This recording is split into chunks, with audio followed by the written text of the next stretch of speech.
Hi everyone. Thanks so much for joining us. Today the webinar will be about colonization and decolonization in the climate movement. Also, I want to tell you now that there will be a question period, like the last 30 minutes. So if you would like to take notes of any interrogation or potential questions that you would like to be answered, just note them and like send them in the comments when we will tell you to, sorry. And so without further ado, I would like to introduce you our two incredible guests, Hannah Edenshaw and Sophia Sideris. So if you could start introducing yourselves, telling us maybe where you're from, what your activism backstory is. And thanks everyone for being there. So maybe Sophia, if you want to begin. Yeah, sure. So my name is Sophia, like Albert introduced me. And I'm from Metapanagia First Nation, which is on the East Coast. I'm Mi'kmaq and Egyptian. And my activism brought me kind of everywhere through Canada. So I've done a lot of different actions, whether it's, part of global strikes or different strikes or Indigenous led activism. I also was at the UN last year in October for the International Day of the Girl, talking about extractive resources and the impacts on Indigenous girls. And I'm also one of 15 plaintiffs on the La Rose versus Her Majesty the Queen lawsuit. Thank you. Hannah? Hey everyone, my name is Hannah Edenshaw. I'm from the Cheatskitney Nation in Haida Gwaii, an archipelago of islands off the northwest coast of British Columbia. And I am an environmental and Indigenous activist. I've been an activist like pretty much my whole life on protest lines since I could walk. And I've been all around BC with my activism work, as well as to the UN Permanent Forum on Indigenous Issues, where I spoke about the link between our language and land and the Sustainable Development Goals. I am a plaintiff with the La Rose versus Her Majesty the Queen case. I'm suing the Canadian government for the effects of climate change. And I'm really happy to be with you all today. Thank you for having me. Thank you. So maybe one question to just like start the discussion. How does it feel to be a climate activist as an Indigenous youth, like from your personal background or, what you've heard or maybe in general? I'll start us off. I've found that one of the questions I'm often asked as a climate activist is, how did you decide to be a climate activist? As an Indigenous youth, I feel the answer is because there's a sense of responsibility, a sense of it being, like my duty and a way to respect my ancestors and my people, just because my people have been protecting our land and stewards of our land and so closely connected to it for over 14,000 years now. It's been our land, and I feel I have no choice but to keep that up. It's something I love doing, and it's also something I feel like I should do. It's my privilege, but it's also like, my duty, because my, grandchildren and everybody's grandchildren have the responsibility and the right to this land. And so I felt, as an Indigenous environmental activist, it's often harder because you face a lot more discrimination in your work from Canada, but at the same time, there's such a strong like motivation that's always with you, and you have like a lot of community support, just because that's just the way we're taught to be. And I feel being an Indigenous activist and environmental activist often intersect. Yeah, jumping off of what Hannah said, I think it's pretty much an echo.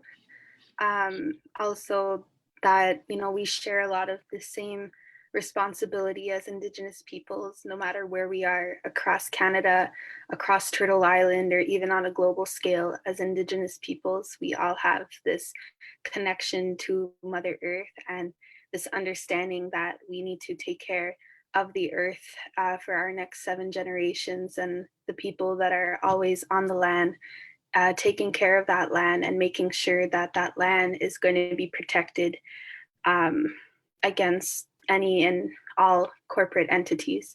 So I think that's the biggest thing for environmentalism and Indigenous activist endeavors, is that they intersect a lot, and a lot of the Indigenous struggles that may not seem like it ties into environmentalism actually does in many ways, because of the oppression and because of the injustices that the land sees and also Indigenous people see on a fairly regular basis. Thank you. And on that, on maybe like a more general scale, um, like what's the like working inside the climate movement, because you both do work, like you have a good, you're active on really both sides, like in both fights. And I was wondering, like, how does what's the what's maybe like the general experience of, what's your sense of what's the general experience of like Indigenous individuals in their work with the climate movement? Because you have a some you might have a different perspective from being on a different front also. So yes, if that the question is clear. Yeah. Yeah, I feel like from what I've noticed, there's a lot um, there's a lot more, say, publicity for non-Indigenous people in the climate movement, as well as I just noticed, like, in the communities, it's kind of harder to focus on climate issues just because of the generally Indigenous communities don't have as much money as non-Indigenous communities, and because of that, it's harder to focus on our climate when there's so many other issues that are really pressing. And so I find it's kind of difficult in that way, when it's hard to know where to focus, and you can never kind of be 100% in the climate movement. Well, you are, but there's just also so many other like aspects of being an Indigenous youth that you care about your culture besides like climate, like language, for example. Like, these cultures are really well, for me in the Haida culture, I know that there's not very many comparatively Haida youth and people learning our language. I have a lot of faith, and I know there's a lot of people out there doing it, but I still feel like I have to do everything I can in order to learn my language and learn my culture, and that's a big kind of a lot to think about all the time, because you have so much to worry about and so much to do, even though it's things you love and things that are really like a privilege to be able to do. But because of that, sometimes I find it can be harder to focus on the climate aspect, even though it's so integral to the other aspects, staying alive. Um, so, but besides that, I feel there's just also occasionally like the Indigenous kind of message or Indigenous struggles get misrepresented through kind of like a climate like way of seeing things, where say a protest about our sovereignty turns into a protest about a pipeline, and I feel like that could really kind of take away from our message as Indigenous people, by kind of making it more climate based, even though it's important to realize that it is both of them at the same time. Yeah, I 100% agree too, and it's really hard, I find, to separate a lot of the issues because they intersect a lot, and it's also hard to focus specifically just on climate or just on one territory, just on one piece of land and one disputed pipeline, because you have a history of the government or about Canada not respecting Indigenous peoples as a people. We weren't even considered citizens of Canada until like 1973. So, we need to understand that as Indigenous youth, we carry that trauma, but we also carry that resilience. into the climate movement, where we are bringing a different perspective than most non-Indigenous people, non-Indigenous Canadians, and that we will have different things to say about the climate movement, and that's just normal because of the oppression and the history behind why we're here and why we need to keep fighting for the land and the water and the animals and everything that surrounds us in our everyday lives, and that connection that we have to Mother Earth.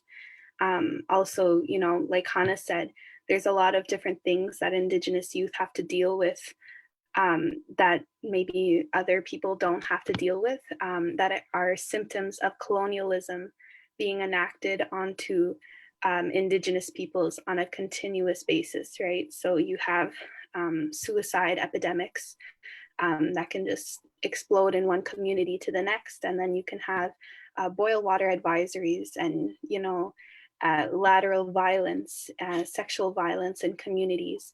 So it's really hard to focus on just the climate aspect when you have all of these different things going on in your community and you're trying to survive, surviving as an Indigenous youth in your community and outside of your community. Because either way, there are very harsh realities that we have to go through. Um, and I find the climate movement is a perfect example of that, how non-Indigenous peoples will be treated differently in the climate movement than Indigenous peoples, enacting their own sovereignty and their own Indigenous laws that are different than colonial laws. And we saw that perfectly in the Wet'suwet'en. To kind of add on to what Sophia said, I think one thing that I've noticed is I, as a climate activist, is kind of like a voice for, I'm privileged enough to be like a kind of a voice for climate activism in my community to an extent. And I noticed that like a lot of the time, if you have, as youth, we don't have as much power, right? And as Indigenous people, you also don't feel you have as much power to make a difference. And I think things need to be addressed before you can kind of be an Indigenous activist, and you need to have a certain amount of like empowerment in your life, a certain amount of rights that's harder to like achieve as Indigenous youth when you're like kind of actively being oppressed because of the state of your community, because of colonialism. You can't really find your voice as easily and make yourself as loud on issues you care about, like the climate issue. You need like support from adults, from people in the non-Indigenous community, from the country that we're not getting, in order to have that empowerment, to have that voice, in order to make yourself heard if you want to be a climate activist. Okay, thank you. And like, do you feel like, on an everyday basis, like, working with like non-Indigenous climate activists, like, do you feel like this understanding is more or less present? And like, do you feel like this is maybe taken into account? Or, is there like, how is, there's so many, like, there's a great variety of like organizations and people, and like, there's as many visions as there is people. um like, do you feel like it's, and like, do you feel like it also complicates the work with people who do not like, who are not necessarily conscious of like those realities? um yes, I believe like making sure that I feel like if you make, sometimes I've noticed those kind of issues when dealing with non-Indigenous peoples in the climate movement, but these people, a lot of the time, they're really really caring. And I think if an Indigenous person, and you make that effort to educate yourself and to like learn about what really happened, you'll have that power to no longer kind of make mistakes. But like, it's okay if you make mistakes if your heart's in the right place. And I've found some of like the the some amazing people in my community and the climate community and the community of Haida Gwaii who aren't Indigenous, but they're still doing so much amazing work and putting so much of themselves, sacrificing so much for Indigenous issues, as well as for climate climate issues, because I feel like understanding, you know, the importance of Indigenous issues and, you know, the reality of what Canada is doing is the first step. For example, I spent about 8 nights at the legislature building to defend to stand in solidarity with the wetsuits and people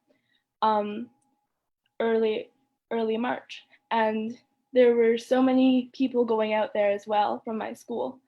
Not as many as we would have hoped, not as many as came to a climate strike, but there were a lot of people going out there for like 5-6 nights in a row.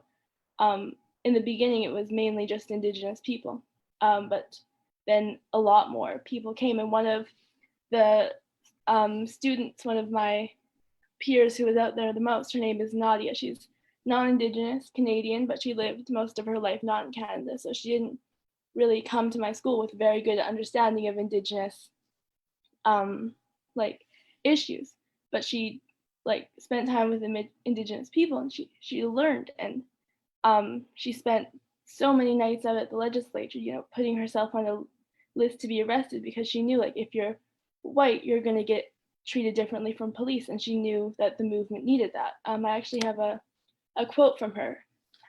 She says, "My responsibility and the responsibility of each individual white Canadian to get educated about how the system that we put in place through violence and genocidal and colonial means really benefit us today, and to start undo those systems.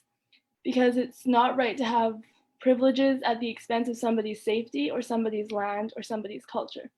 I just think that's really powerful, and I think if you truly understand, you know, this system of Canada, and you truly understand like the colonial history of Indigenous people, you're going to like learn about things, and you're going to want to, you know, decolonize the these systems and decolonize the way the country is and the way, you know, the climate movement is as well. An important thing about educating yourself in this is you don't do it through a book. Like, I know a lot of people listening are like,